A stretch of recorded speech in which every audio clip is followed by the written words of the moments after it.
Good evening, good afternoon, wherever you find yourselves in this weird, wild, wacky world of ours, and welcome to another exciting installment of Madness in London. This evening's scene will take place in the Clockwork Tea Shop. Yes, Brett named it that. I apologize for nothing.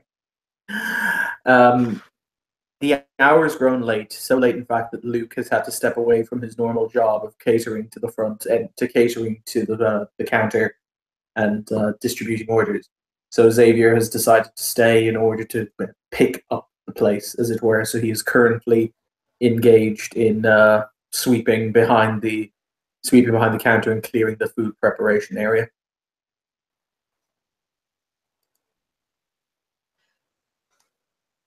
Okay. Um,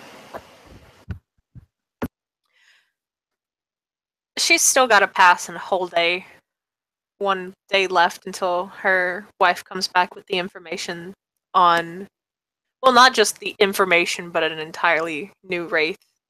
So she is kind of bored at the moment and trying to pass some time. Her sister still has not decided to leave the house, so she's decided to head to the tea shop just to be around someone other than the dead for once, or just to get some tea, because tea is also good. And seeing that it's probably kind of dark inside since it is closed, so she'll just kind of like knock on the door and see what's up. I'm going to say the door, because it hasn't been secured yet, it hasn't been locked, will fall open as you tap it. Tap, tap.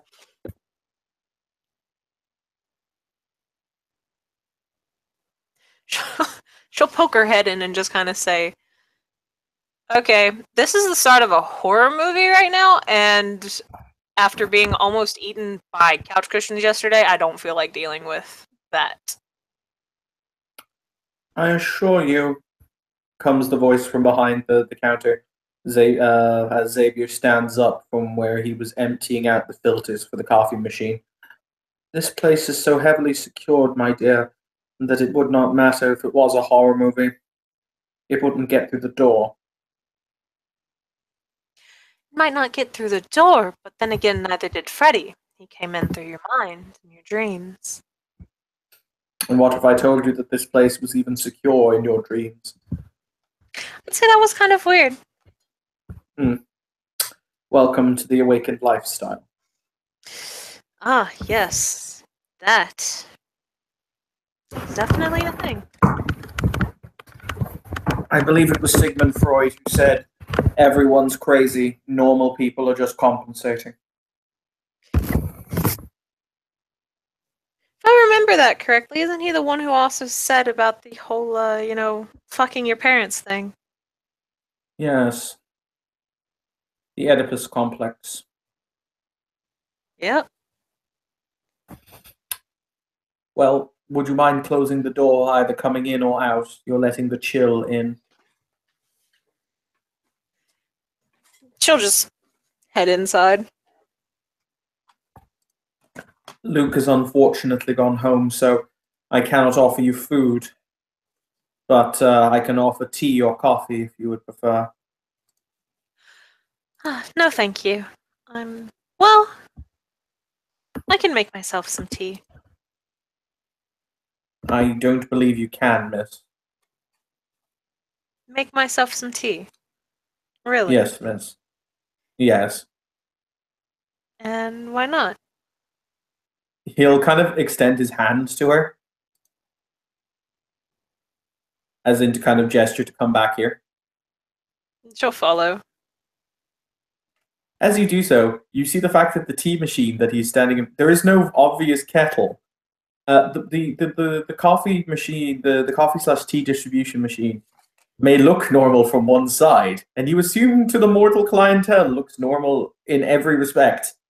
However, as you approach, congratulations, it literally looks like something that is steampunk, Star Trek.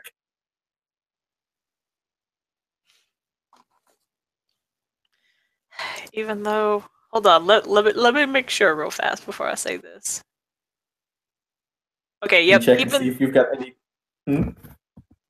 Even though she has no technology or science, just to prove a point, that she can brew some freaking tea, she's gonna try. Push a button. You know what? I'm going to say that there are three main buttons that draw your attention.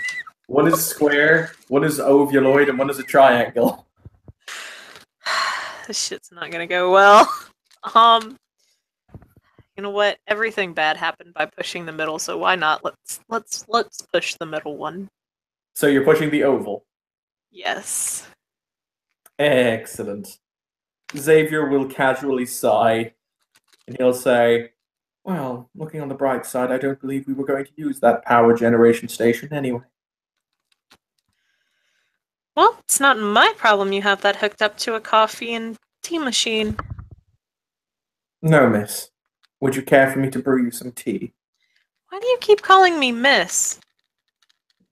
It is polite. And? I feel like I should be polite. Oh, we'll try something different. Madam? No! My name is Lily. Yes, madam.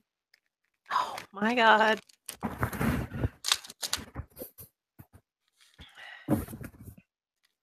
You know, back where I came from, we didn't have this sort of stuff. Usually most people were quite rude. This is London, madam. We tend to try and exemplify a better self. Or at least publicly. Anyway.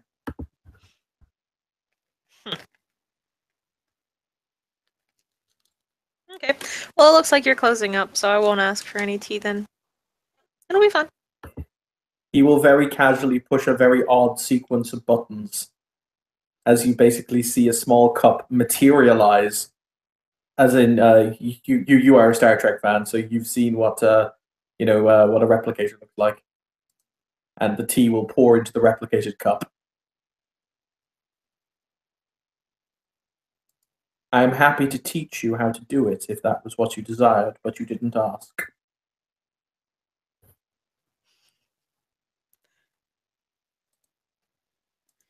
Just kind of huffs.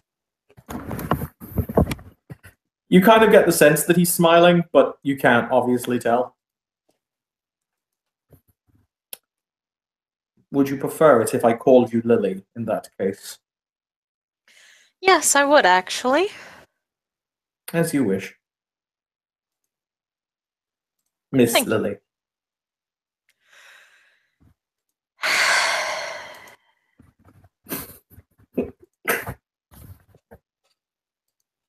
So, if one may ask, what brings you out this late?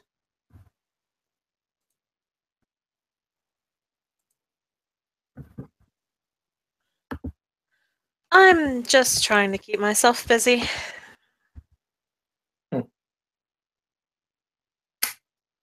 I see. From our brief interaction, I never did ask what line of work you found yourself in.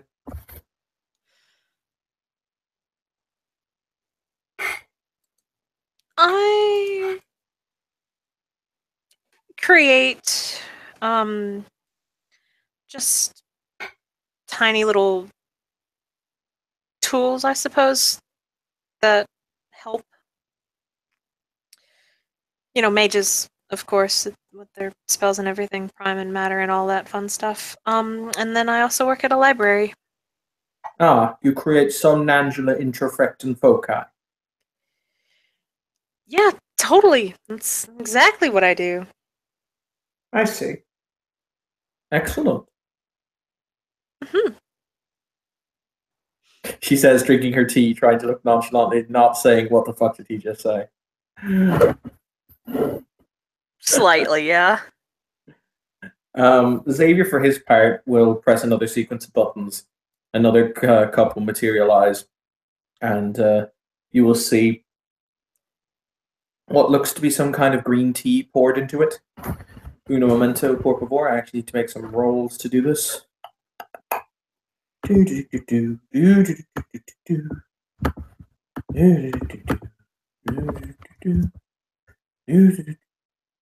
Oh, I need to put a space between those. I'd like to point out, rolling on Discord is not easier than rolling in a rolls room. People said it was easier. They lied to me. That's one success. I will continue the thingy bomb. Yep, with 3 successes. You see, he places his hand over the tea that's in his cup, and it turns into vapor that he holds up to his mask and appears to breathe in.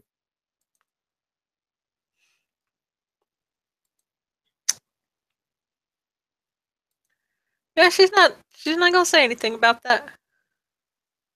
He will, however, when he is done, apologize and say, "My apologies. This is how I feel it is best to consume liquids."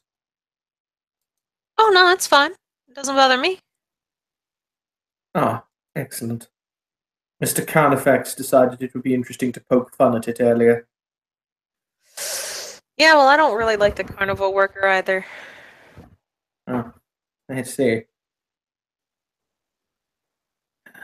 I was always taught it was rude to make fun of people with impairments, so I don't. But then again, I suppose different people have different standards of manners. Unfortunately. Would you care to sit down, Lily? You notice that he pointedly did drop the mist. Definitely. She'll kind of, limp over to one of the chairs. He'll pull it out for you. Chair. She gives him that look of just like, I'm gonna be nice and sit down in the one you opened, but I could do it for myself. It's pretty much the look that she gives. Do not think of me as do not think of me withdrawing this chair as me insinuating you cannot, merely that it is polite for a gentleman to do so. Oh, I understand. I understand why you did it, especially with all the mist stuff. It's just sometime I can, pull it out too. Anyway. I quite understand. He will take his own seat opposite her. I never did ask what your cat's name is.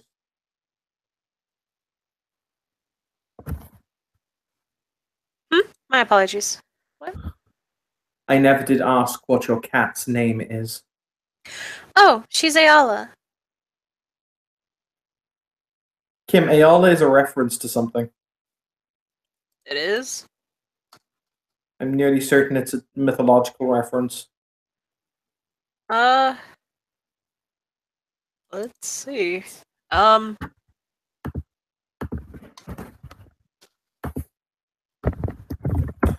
I could be mistaken.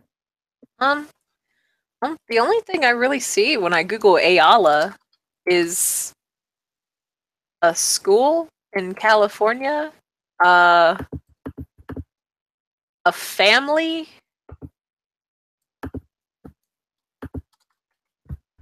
and lyrics to a song by XXX Tentacion. Tentacion? Yeah, it was like Tentacion. Oh, Tentacion. Yeah, it's like triple X Tentacion. Nice. Okay, forget my previous statement. Haha.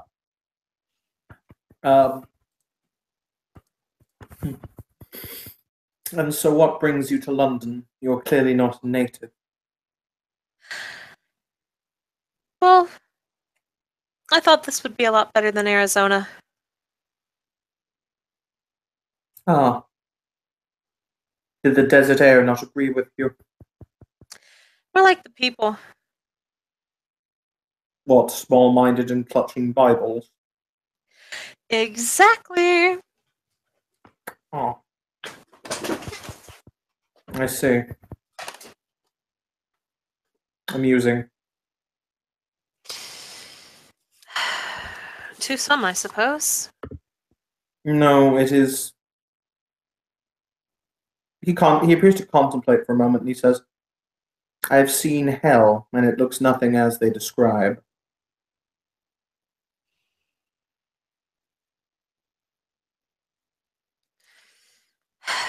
Well, that book says a lot of things that probably aren't true, so you just gotta take it with a grain of salt. Never let the celestial chorus hear you say that, and they'll try for a witch burning.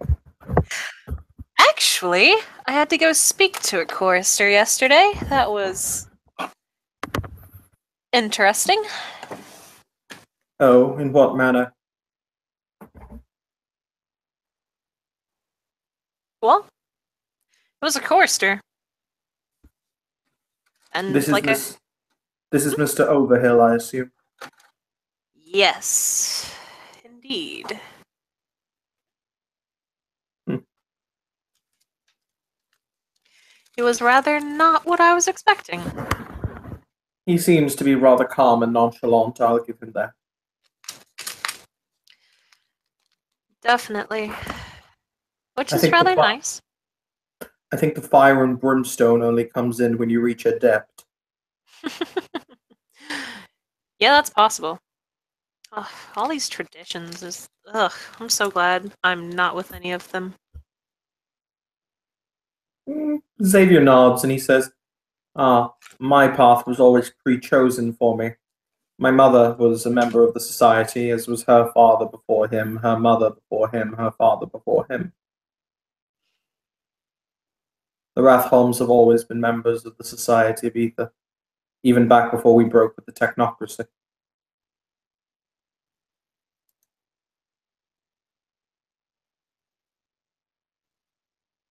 Hmm. Funny. I have often pondered on if the sins of the past, and indeed the sins of your family, can come back to haunt you.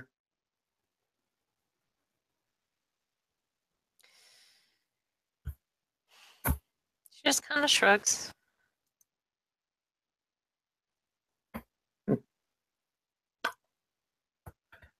He kind of shakes his head after a few moments, clearly deep in thought, and he says, "But yes, I suppose that being a member of no tradition gives you freedom, and freedom can be a valuable commodity, It's amazing. but lonely." No, not really. He contemplates for a moment before he says, "Don't get me wrong. The traditions have their foibles. You've met the Order of Hermes." Oh man, I've heard so much shit about them from other orphans and hermetic or she does not say hermetics. She says hollow ones. Anyway, sorry, continue. Um, yes. Unfortunately, when one believes that they have the ultimate right to decide every step you will take along a path that they have chosen, that is the death of creativity. Mm-hmm. However, for example, the Society of Ether, we do not control the actions of one another. We are sometimes friends, sometimes rivals, but in many ways we are always family. There's a comfort in that.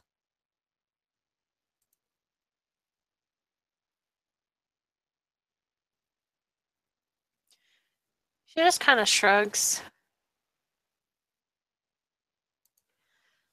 I don't know. I mean, I've still got friends, so it's not like, it's alone. I'm just not in a tradition. I understand. He smiles. And after all, if you can't even master a simple coffee maker, I very much doubt you'd survive in the society anyway.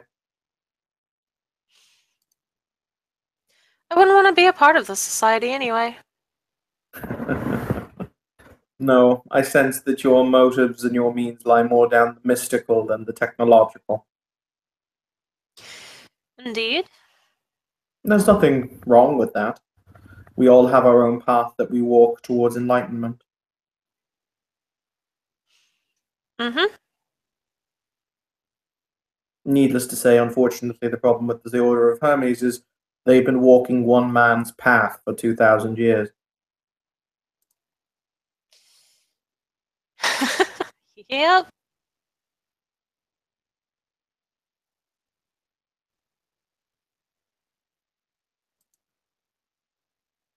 Hmm. Well, at least Hannah seems cool. Yes. Though I don't anticipate she'll survive long. I'm sure she will.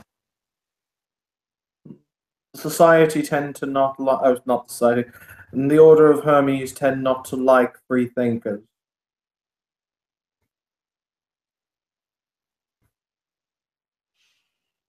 Eh, yeah, but I'm sure Hannah will be fine. I hope so.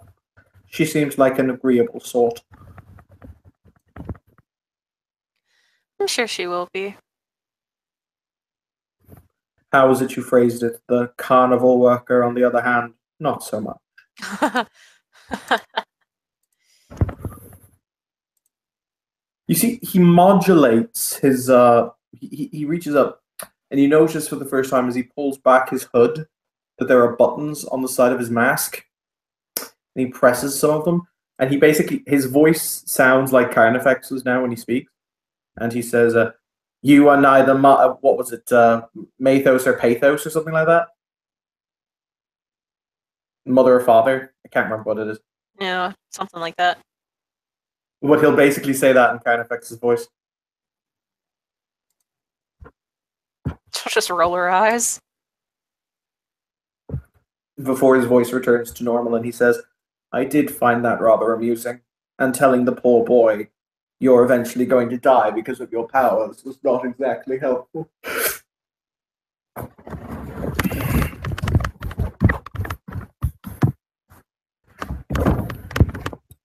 He seems so Fortunately, negative. yes. But then again, I suppose that, as I said, this is what happens when you're forced to walk someone else's path for so long. It's probably just because he's a hermetic.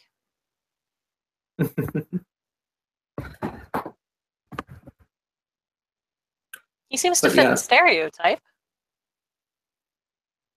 what? Dour, Naka, what? Dour, self superior, self assured asshole. Yeah. You're not wrong. But then again, you don't describe the odd. You don't describe the personality of your average orphan. You're far too cheerful. Well, there's sort of a reason I'm always like that, but that's neither here nor there. And why might that be? She'll just kind of smile and put her finger up to her lips and say, That's a secret. I've been observing the way you walk, for the record, if you don't mind my saying so. Oh? Hmm. She does have a cane, by the way. She does walk with one. So, Yes, I'm assuming she's got a limp favoring her good leg as opposed to her bad leg. yes, it was her. It was her right leg that was sliced, so she favors that one. Hmm. I assume you had some kind of deep muscle damage, possibly possibly with the cutting of tendons. You would be correct. I'm relatively observant. I'm sure you are. I was just postulating that it would be easy for me to replace them if you were ever interested in the concept. Nope, not particularly. To each their own.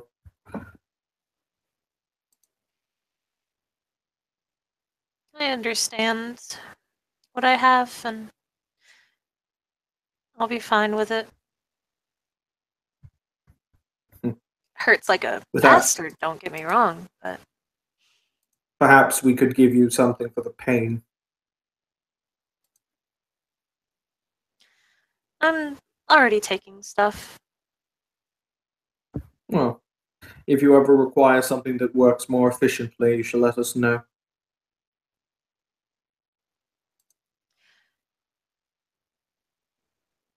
She nods her head.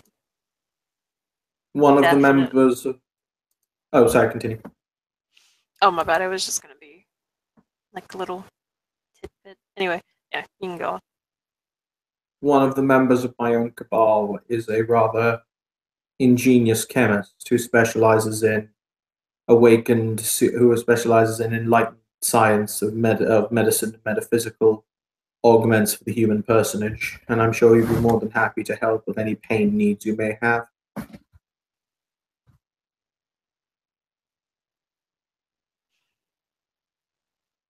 She nods. Well, if I need to, but the morphine seems to be working well for now. Hmm. I see. Hmm. So, I would ask Miss Lily, what is it that you seek in London town? Why is it that you're here?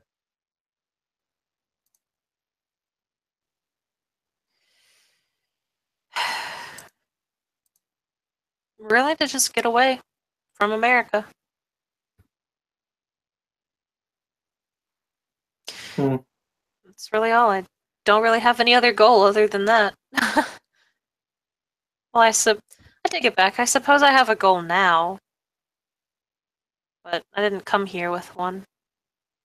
And what might that be? Sorry, I didn't hear what you said. My bad. And what might that be? My goal? Yes. Figuring out what's up with the wraiths. Oh, you mean the neoplasmic entities that exist in the subdimensional power space? If that's how you phrase it. Why, is there some issue as it pertains them? Yes, actually.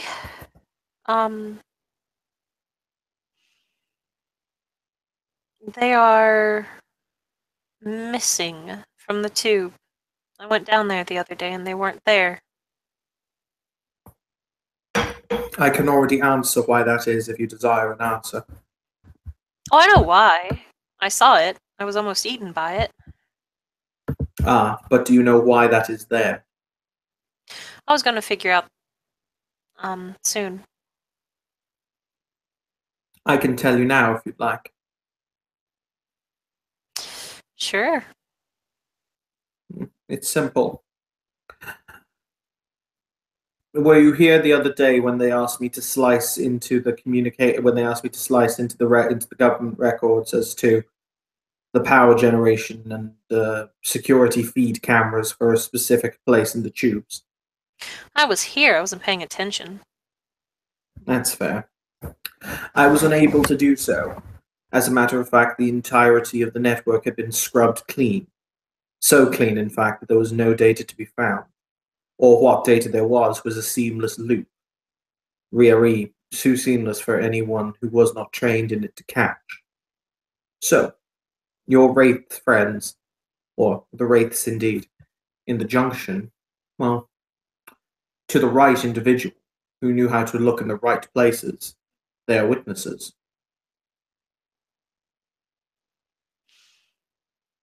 No, they were being eaten. Exactly. So they cannot be questioned.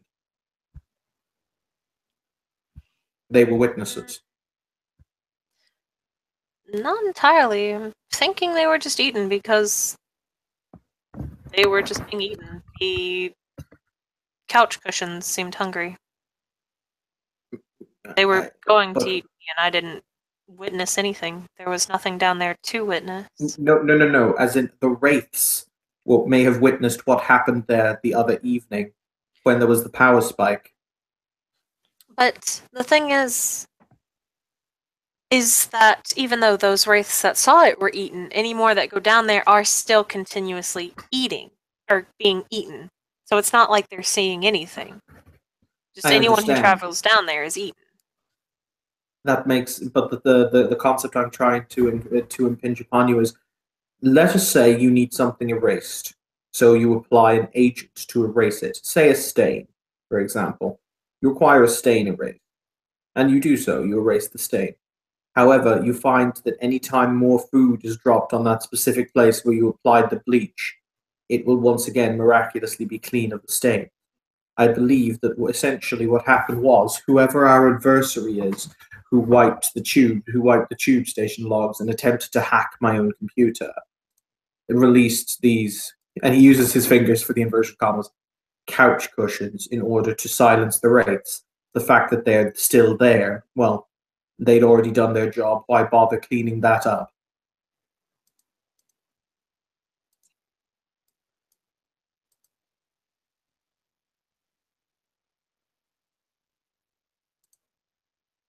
She just gives him a thumbs up. He's you can see the kind of smile in his eyes because, as I say, he can't physically see his mouth. And he says, "So, I would ask, if you do not mind my asking, why you have so much care for those who have already passed on."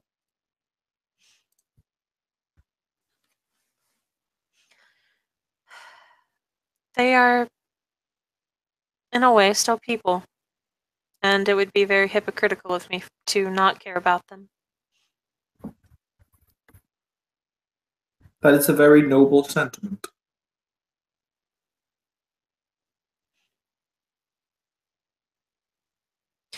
They still have fears and goals and everything. They're just like us, but stuck, dead, you know?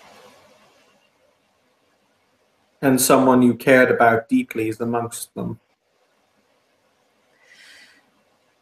Yep. My apologies if I pried. I'm sorry for your loss. It's not like I don't see her every day. Ah.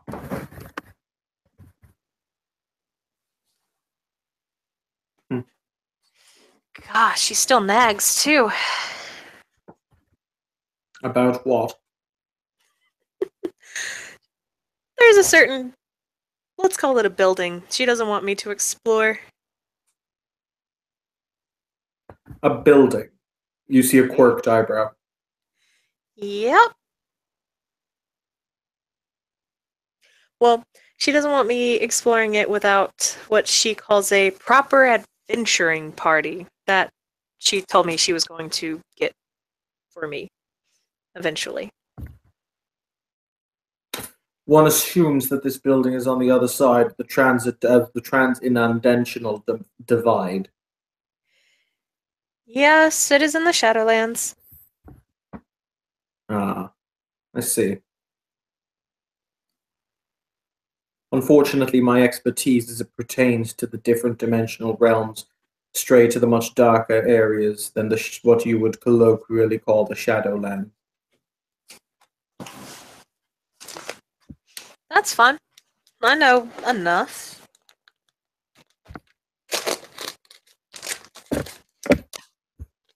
Hey Kim, what's your cosmology? Oh, I thought I had more. It's only 2. Okay, well, you're not gonna. You know how Caleb's Hollow One died? I do. Yeah, you're not gonna have that happen. Nope. Saddest death ever. Anyway, moving on. Xavier will kind of cock his head to the side as he looks at you, and he'll say, "I'm now contemplating what exactly a, quote, proper adventurer party is," end quote. Probably other wraiths.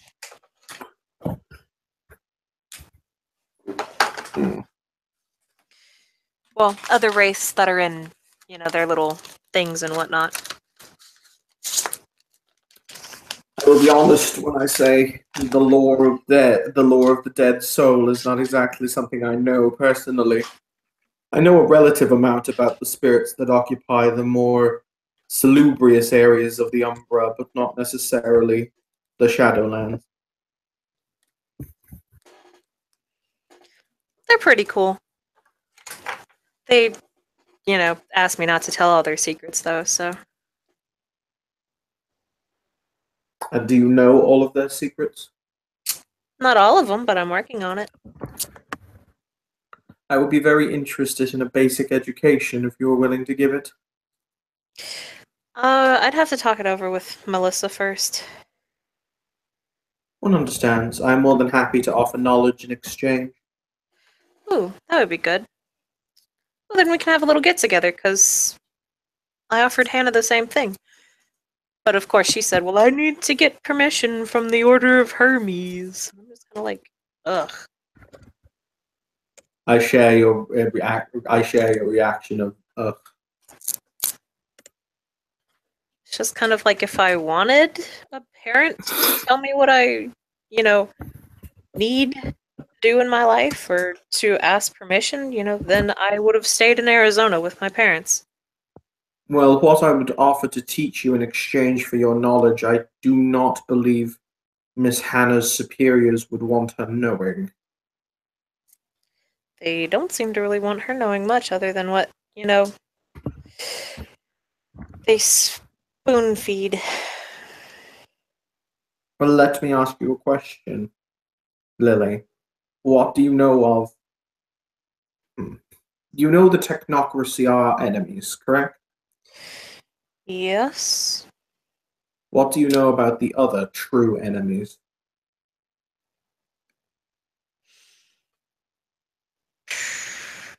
Nothing. Like I said, I'm new.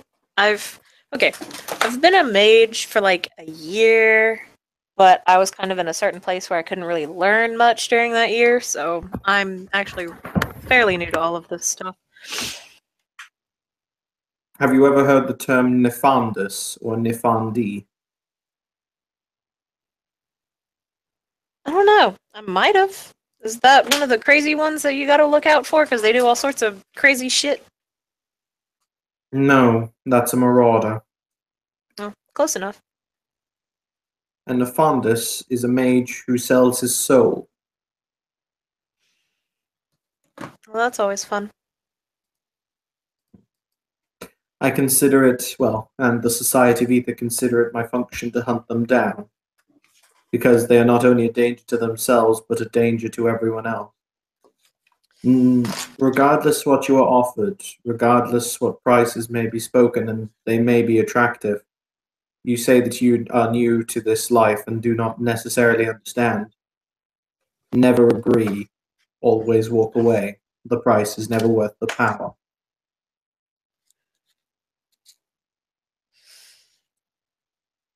She nods.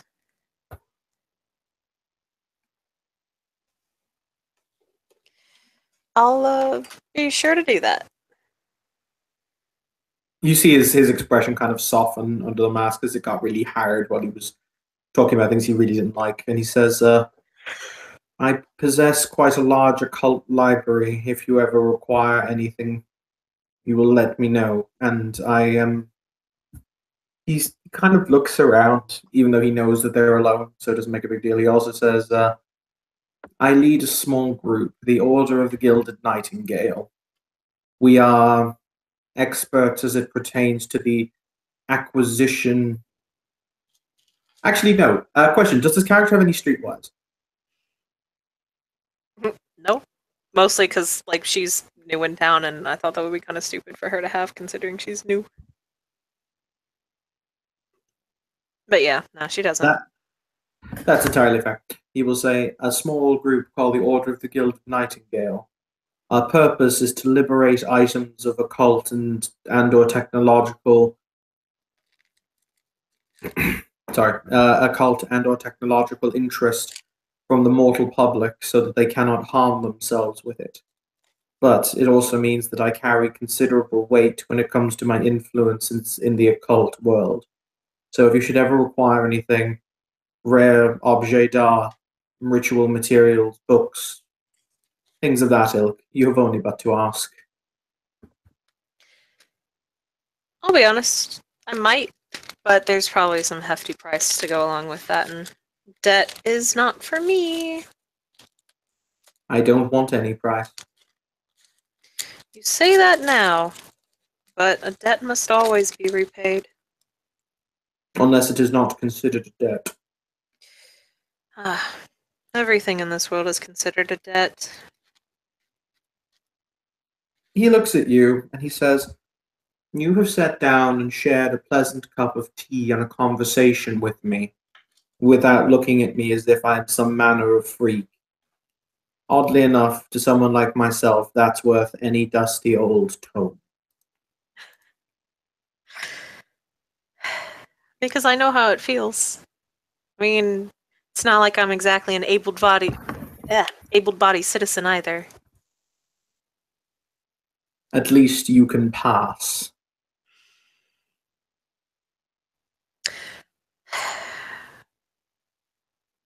Mm, occasionally. Until, a wraith notices me, and then, as I'm walking down the street, continues to bug me, and I have to tell it to go away, and then people look at me odd because I'm talking to nothing in the middle of the street. But I see your point. Once again, you kind of hear the kind of slow click of his breather. He says, "Yes, we all have our crosses to bear." If you'll forgive the religious phrasing. Oh no, that's fine.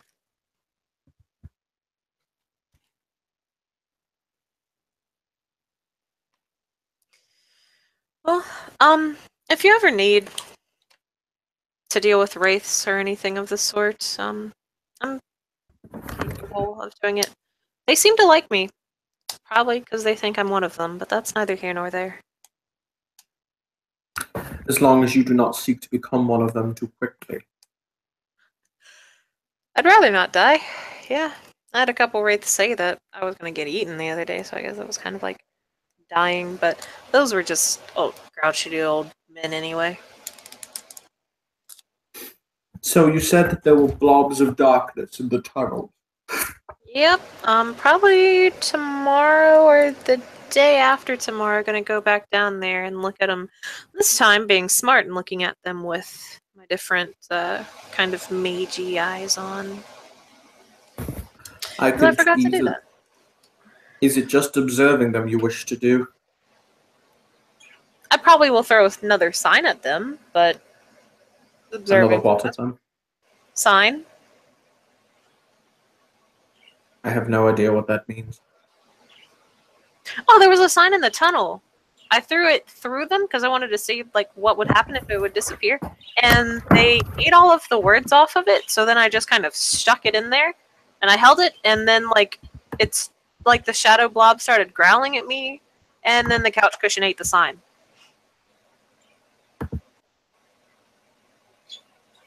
You know that we're intending to go back down there in a few days in order to do a full analysis, etc. I That do. Khan effects person will not stop talking to me about it. Yep, I know. I was going to. She gets this kind of cheeky grin on her face as she thinks of this great pun in her head. I was going to, let's call it shadow you guys. That is a terrible joke. I thought it was funny. Once again, you can see there's a smile in the eyes as he says, "I do, however, yes. At least allow me to provide you something for your protection."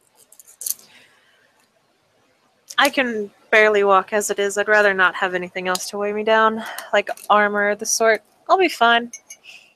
It won't be heavy. I'll be fine. Like I said, I know how to. I can. I can't outrun them, but I can walk faster than them. So it's not like the dogs are going to do anything. The dogs being the couch cushions because they were growling. I might actually hear the other dude again. What other dude? The one that started spitting out Bible verses about the upcoming apocalypse. Context? When he opened the fifth seal, I saw under the altar the souls of those who had been slain because of the word of God and the testimony they had maintained. The dragon stood on the shore of the sea, and I saw a beast coming out of the sea.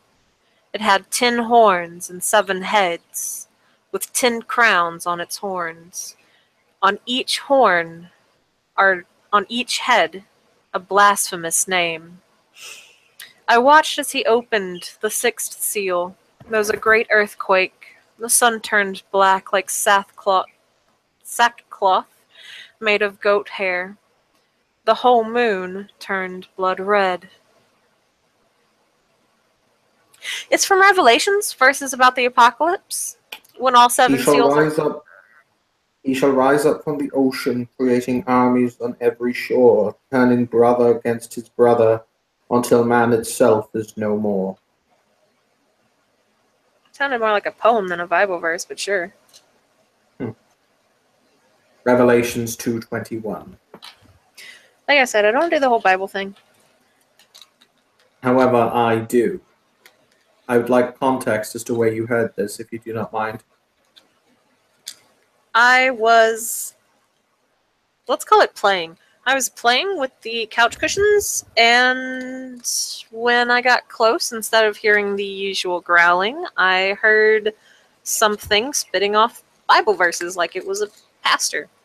And then I had to go talk to the chorister, because I could figure out that they were from Revelations, but that was, like, about it, because I don't do the whole religious thing. I mean, I used to, but I kind of, like, threw the middle finger up at it. But anyway... and that's what I was told. They were all from Revelations, verses about the apocalypse. And when all of the 7 seals are broken, you know, then this big apocalyptic piece of paper gets thrown out and everybody dies. Or something or other like that. Not exactly correct, but to paraphrase, yes. Actually, what happens is when the 7th seal is when the seals are all opened and aligned, the horsemen of the apocalypse ride forth, and then it is the time for the second coming of Christ. Oh, hey, I bet Death is a pretty cool dude. As I said, Lily, my career is hunting those who would sell their souls to blasphemous beings. And the verses you've described are exalting and glorifying one of the greater beings of the Dark Umbra. So you've now piqued my interest. She just gives another thumbs up.